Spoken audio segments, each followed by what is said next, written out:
For most of your life, you were taught that being alone meant something went wrong, that without a partner, without someone beside you, life was somehow unfinished.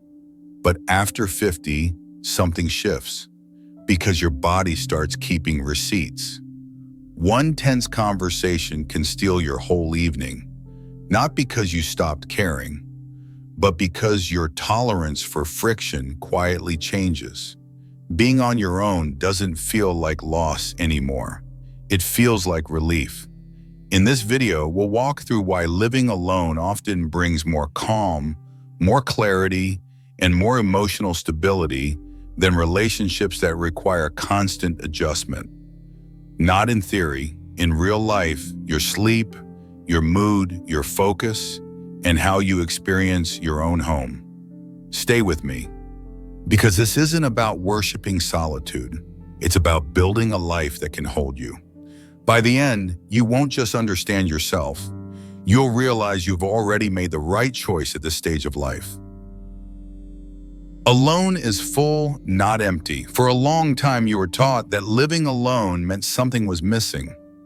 A house too quiet, a life paused, waiting for someone else to arrive. That belief made sense when life was about expansion. But after 50, fullness begins to mean something else. When you live alone at this stage, the quiet doesn't feel hollow. It feels settled, because nothing inside you is being pulled in opposite directions anymore. Like a room after you finally threw away things you were keeping just in case. You notice it in small ways. You wake up without bracing yourself for someone else's mood. Your thoughts arrive without being interrupted or edited. I have a friend, Daniel, 56. He once laughed and said the strangest part of living alone wasn't the silence, but realizing how much energy he used to spend reacting to things that didn't matter. Instead of energy being spread thin across expectations and adjustments, it gathers. There's no audience anymore. No need to perform your preferences or justify your rhythm. You eat when you're hungry, sleep when you're tired, and no one asks why. And slowly, something becomes clear. Being alone isn't what empties a man. Constant friction does. That doesn't mean cutting yourself off from people. You just need fewer things distracting you. This kind of solitude is not a failure. It's stable, and at this stage of life, that stability is a form of wealth most people never learn how to protect. Peace without constant adjustment. Peace didn't exhaust you. Managing it did.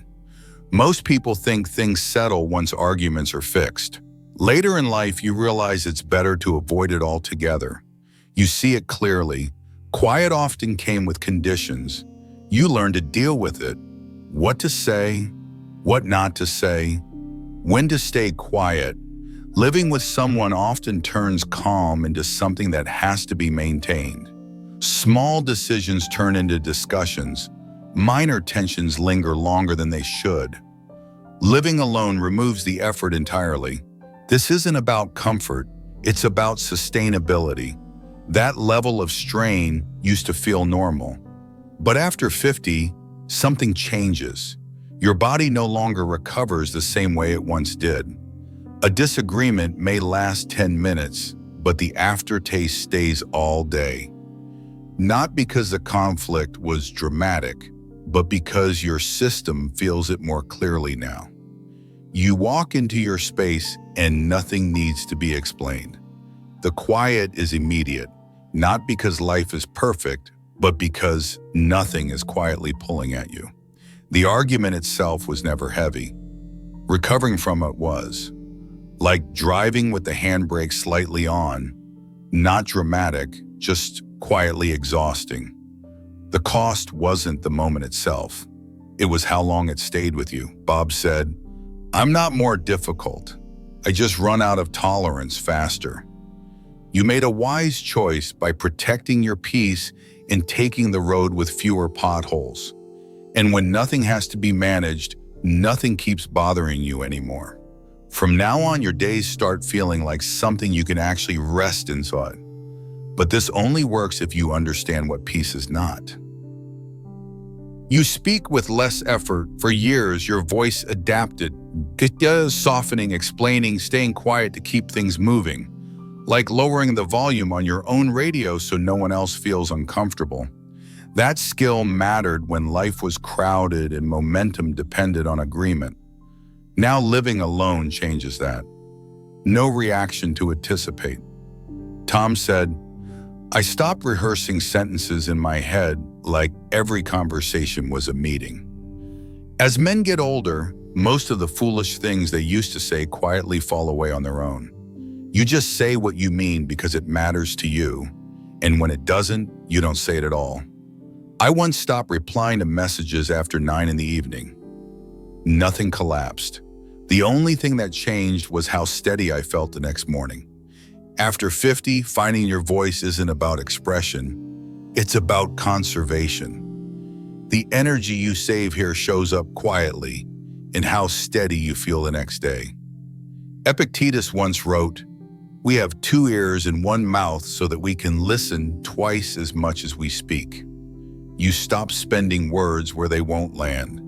Your voice becomes quieter and sharper. Like a tool, you no longer swing wildly, but pick up only when it actually cuts. Not because you care less, but because you finally know what deserves a response. It gives your words fewer places to be wasted. And at this stage of life, that restraint isn't silence, it's precision. If this felt familiar, you're not alone in it. A quiet nod here tells me you felt it too. Caring without emotional cleanup. You can care deeply about people and still prefer quiet. You can value them and still need space to feel balanced. Living alone isn't about rejecting others. It's about removing the theater. When you get older, tolerance changes. Not because you become rigid, but because your capacity for emotional cleanup has narrowed.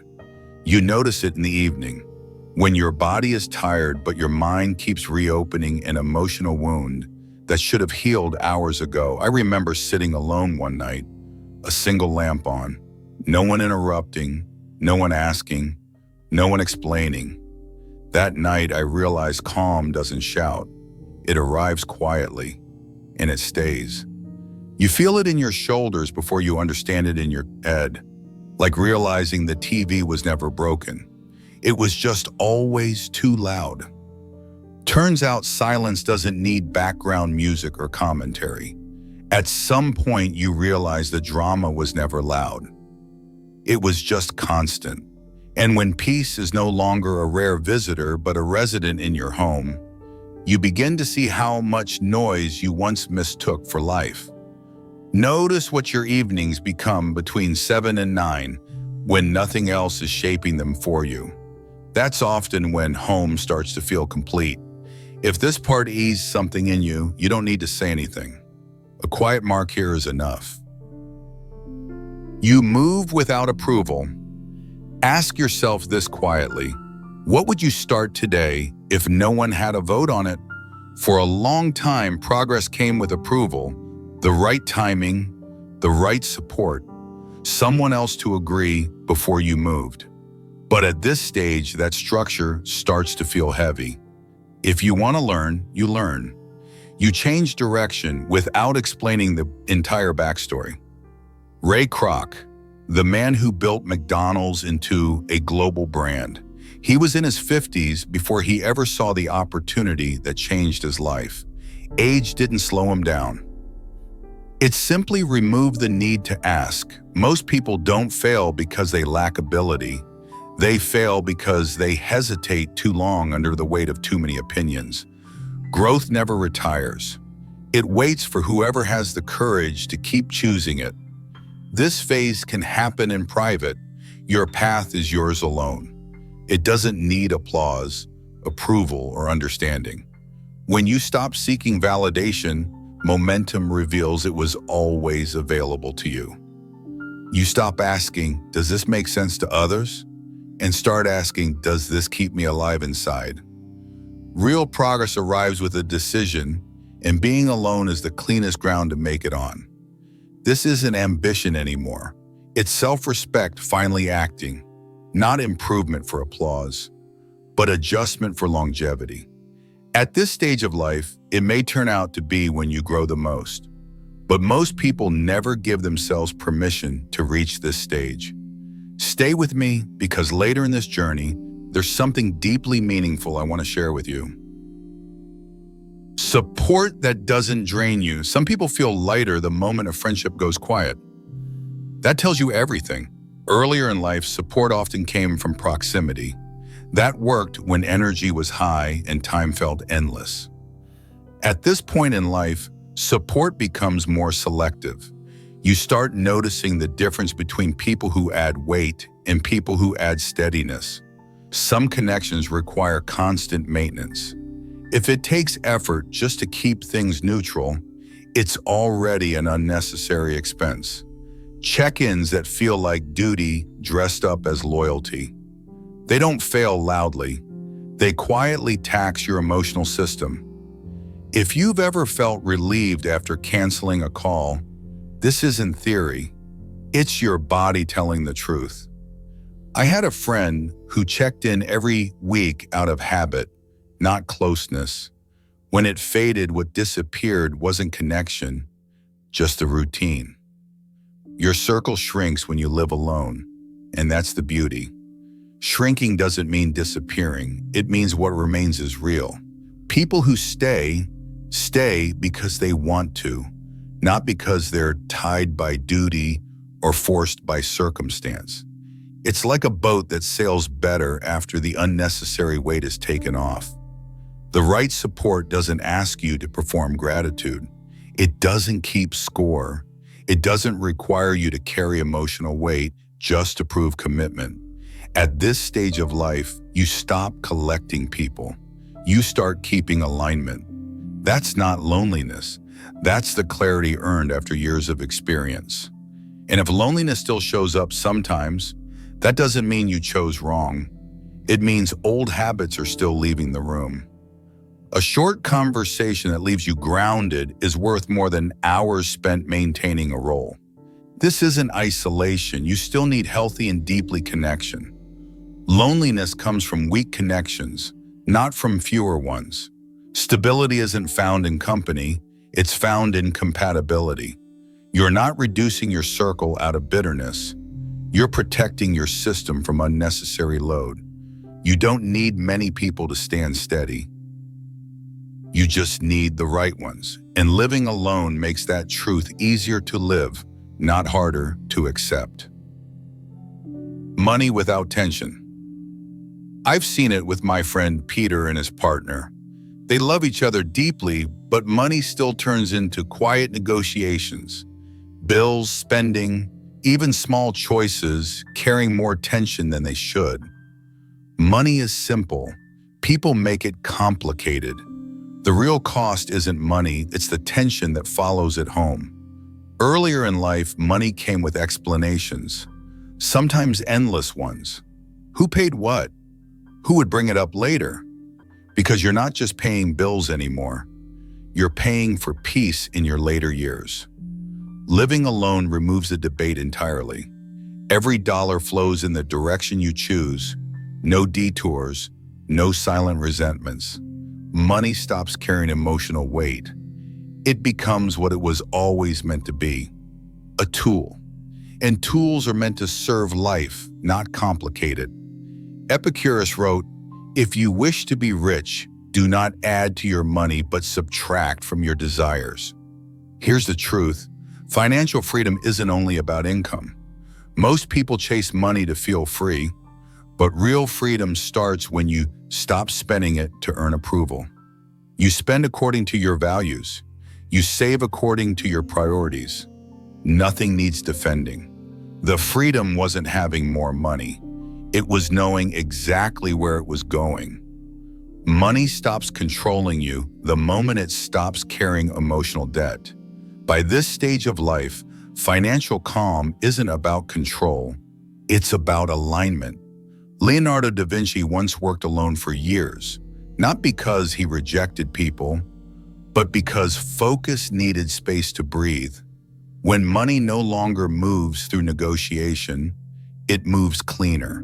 I'm guessing that since you started living alone, you've probably saved a decent amount of money. Am I right? Less negotiation, less explanation, less noise, not because life shrank, but because it finally fits. This is what living alone quietly does. It gives your energy, your time, and your attention back to you. Tell me honestly, what's the quietest, most peaceful hour of your day right now? If you feel like answering that for real, leave it below. Men here don't perform, they speak honestly. Time that actually belongs to you. Most men don't lose time. They give it away without noticing. After 50, time doesn't disappear. It finally becomes visible. What feels like freedom now is simply time no longer being rented out. You still show up for what matters. You just stop leaking time into what doesn't. Earlier in life, time was shared by default. Family, work, social, plans made to keep things balanced. Now it starts to feel crowded. But living alone returns the clock to its rightful owner, you. You decide when to move and when to pause. No one rushes your day or pulls it off balance. Some days that simply means a late meal and no explanation, and that's still freedom. Because freedom isn't counted in hours, it's measured by how much of your time actually belongs to you. At this age, living alone hands back those hours. A weekend can belong to you again. A holiday can feel personal instead of performative. A man once told me his favorite moment now is drinking coffee slowly on Sunday morning, with nowhere he has to be. Not because it's special, but because no one is waiting for him to hurry up. You act without rushing. You pause without explaining. That's authority, not laziness. Time on your terms is not selfish, it is sacred. This is the privilege experience earns you. Protect it long enough, and your life settles into a rhythm you can live with. Don't leave just yet. Later in this journey, I'll share something personal, something that might quietly change the way you feel at home with yourself. A home that works with you. A home does more than hold furniture. It holds habits. That's why some men feel tired the moment they walk through their own door. That's the shock. The house isn't heavy. The unfinished life inside it is. Many people turn it into storage for old roles, unused items, and unspoken obligations. Living alone gives you the chance to strip it back to what still fits. For now, that becomes necessary. Your space reflects your current self, not old roles, not who you used to be for others, but who you are when no one is watching. Look at Elon Musk. Much of his work happens in controlled, minimal spaces, where isolation isn't a weakness, but a condition for focus. For him, space isn't decoration. It's a tool that keeps his mind clear enough to build what others can't. A sanctuary isn't about comfort, and most men don't realize how misaligned their space is until they finally live alone. When your surroundings stop pulling you backward, your mind stops bracing itself. I once removed a chair no one ever sat on. It had only been there out of habit. The space felt calmer the same night. That's the shift. You sit down without tension. You stand up without resistance. Living alone lets your space do one simple thing well: support you. Before we move on, here's something simple I still do. Keep one object in your home that represents who you are now. Not sentimental, just steady. Anything tied to a chapter you survived or rebuilt, place it where you'll see it. No ritual, no words, just a quiet reminder of the standard you live by. At this stage of life, your space should support who you've become, not who you used to be. Limits that keep you steady. Notice how often your exhaustion comes from saying yes too fast. Boundaries used to feel optional, something you adjusted depending on the situation or the person. Earlier in life, saying yes felt easier than explaining no. You absorbed interruptions. You tolerated small drains. You told yourself it was just part of being available. After 50, that math changes. Not because you've become colder, but because your energy no longer replenishes on demand. Living alone makes this obvious. You feel the cost of a late call, a favor that stretches longer than promised. Boundaries stop being rules. They become filters. Strong men don't explain limits, they live by them. Jack noticed how calm his evenings felt after he stopped answering messages out of reflex. Then people adjusted, and the quiet stayed. You don't owe constant availability. You don't owe explanations for protecting your limits. When you say not tonight or I can't right now, notice how your body feels after. That small act will show you that boundaries are not walls. They are windows that let the right air in. The wrong doors closing is how the right life finally opens. Learning to carry your own weight. What happens to your emotions when there's no one else around to carry them for you? Earlier in life, that sharing felt like relief. You let someone else carry part of the weight. At this point in life, things don't work the same way anymore. You start noticing what happens when emotions have nowhere to go but through you. At first, it feels heavy because every feeling knocks directly at your door. That weight isn't punishment, it's pressure doing its work. But slowly you realize it's a gift. When something weighed on me, I went into the garden. I trimmed, pulled weeds, worked in silence. By the time I was done, my hands were tired and my mind was clear. Quietly, I recover without an audience. Emotional growth at this stage means you work things through instead of handing them off. You blame less, carry more yourself, and build steadiness over time. Problems still arrive, but they move on faster and leave less behind. That's a shift. Pain still shows up, but it doesn't take over the room because you no longer panic when discomfort appears. Living alone teaches you something simple and demanding. Your inner state is your responsibility. It isn't about cutting yourself off. It's about bringing your inner pieces into one place. And once you taste that wholeness, you'll never trade it again.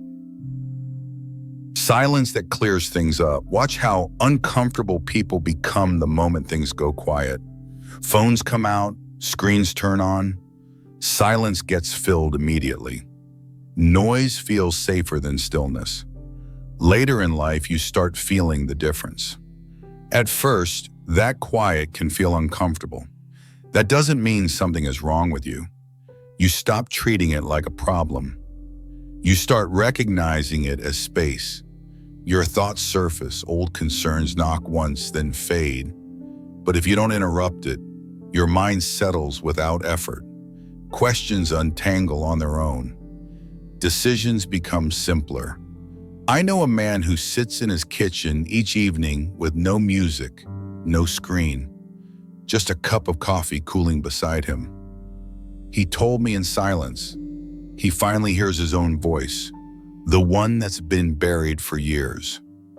After 50, silence isn't emptiness. It's clarity without force. You don't use it to escape life. You use it to meet it without distortion. And once you get comfortable with silence, you realize something quietly powerful. Nothing essential in your life requires constant noise.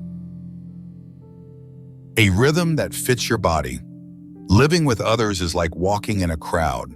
You're always adjusting your pace, slowing down, speeding up, rarely moving exactly as you would on your own. Living alone changes that.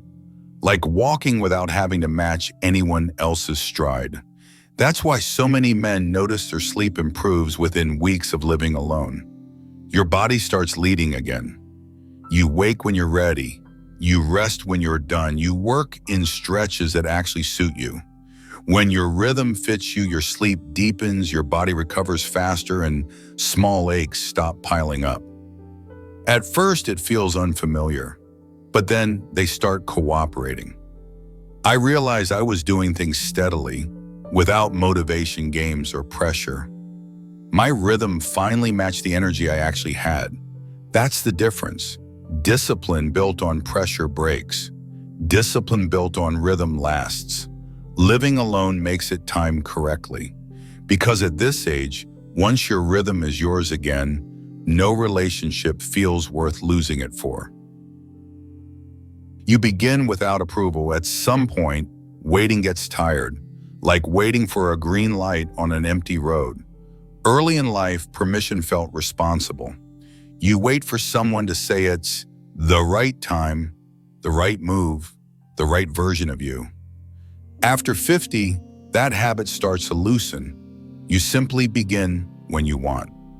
My friend Jonathan moved to a smaller place. Life became ordinary.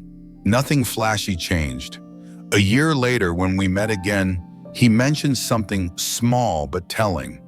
He began volunteering locally, spending most of his time with children, something he had always wanted to do. Most people don't realize how many of their desires are trapped in someone else's approval.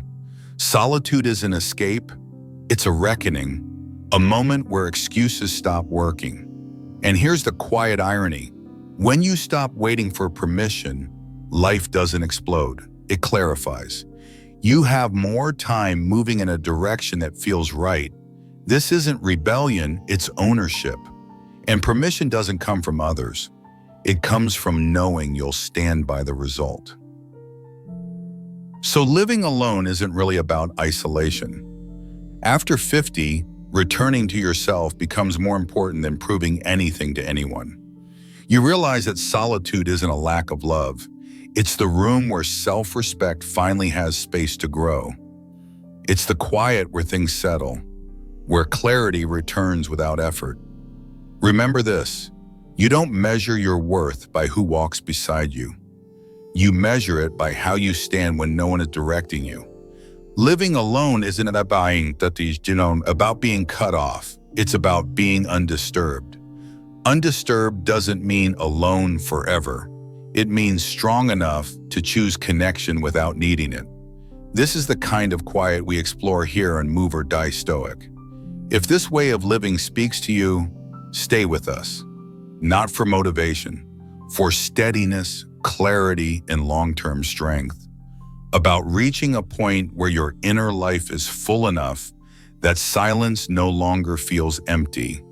And when you reach that point, something becomes clear.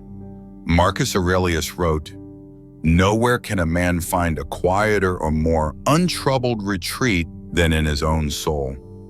You were never incomplete. You're already whole. If you live alone, what's the one thing it has given you that no relationship ever did? The rest is simply remembering how to live that way.